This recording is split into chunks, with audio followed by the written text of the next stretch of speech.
everybody, Josh Cathcart here with Hitting Done Right. For this next video, it's going to be more discussion. I'm going to talk about cage intensity, okay? The appropriate intensity for what we're working on in the cage, whether it be tee, flips, front toss, regular just overhand BP, and then more competitive BP, okay?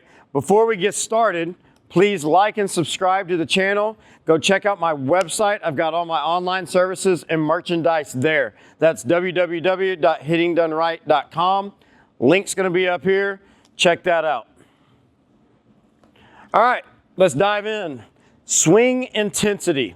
Something I see that is incorrect a lot with young players. Number one, they don't warm up right, and they come in and the first swing off a tee is just this, full out, I'm trying to hit the ball 400 feet, and they end up hitting the tee. They don't make clean contact. They're falling off balance, whatever the problem is. I like the aggressiveness, and I tell players all the time, I don't want to take away your aggressiveness. I want to teach you how to properly work into this, right? Rule of thumb for me, match the intensity of the swing with the ball speed, okay? So if the ball is on a tee, it's not moving. So the intensity should be less. I like to think about it, 0 to 100, probably 60% on the tee, where we can really feel our movements, stabilize our body, work on balance, really working on anything we're trying to feel, especially if we're trying to make any changes. If you're making swing changes, you can't do that at 100% all the time. You're not going to be able to feel it. Well, for most young players, the better athletes, they can feel things at a higher intensity. But for the young players, we want to really slow that down and let them focus on the feel. So tee would be 60%. Once you move into either soft toss from the side or underhand flips from the front, you can work into that 70, 75. Once you get into live arm, just regular BP, not competitive, not velocity machine, but just regular live arm BP, you get into that 75, 80, depending on the player. Some players need to stay in that 80% because they get out of control, okay? When you get into the older players or better body control players, we can start getting into 85, 90. Once you have velocity machine, competitive BP, we should be game speed, okay? Game intensity in our mind. This is a huge deal, okay? It's not paid attention to enough, especially by the player, but also by parents and coaches, okay? We let players come in and they get on this tee and they are just trying to go full out from Jump Street, okay?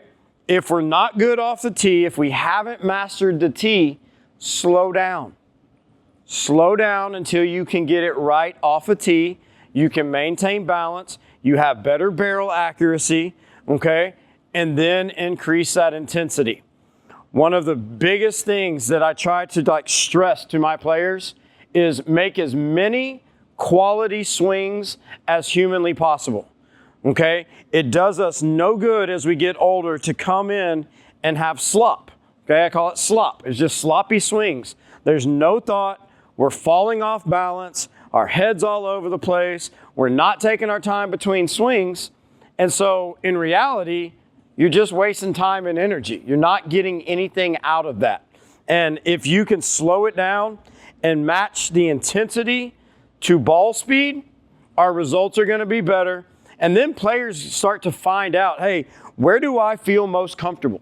Am I most comfortable at 80% mentality, intensity? Am I more comfortable at 90? Where is that? Because once we get into a game and you get into the competitive environment, the adrenaline is going to kick in. So that's going to ramp us up an extra notch. Okay, so learning where we can control it and where we can still hit the ball hard. All right, one of the things, I was talking to Eugene Bleeker at 108 Performance, and one of the things they talk about a lot over there is how easy can I hit the ball hard, okay? And that really, really stuck with me when I'm talking to these younger players who get in and they want to overswing everything, and we're missing the ball. And maybe not literally missing, but we're not squaring it up. How easy can I hit the ball hard? And find out where that is. And the only way to do that is to gradually rev up, working from tee into your overhand BP or competitive batting practice, all right? So I hope that helps. Watch that intensity, check it out, slow your players down, remind them we want quality over quantity when it comes to these swings, and then find out what intensity they operate best at. Y'all be good.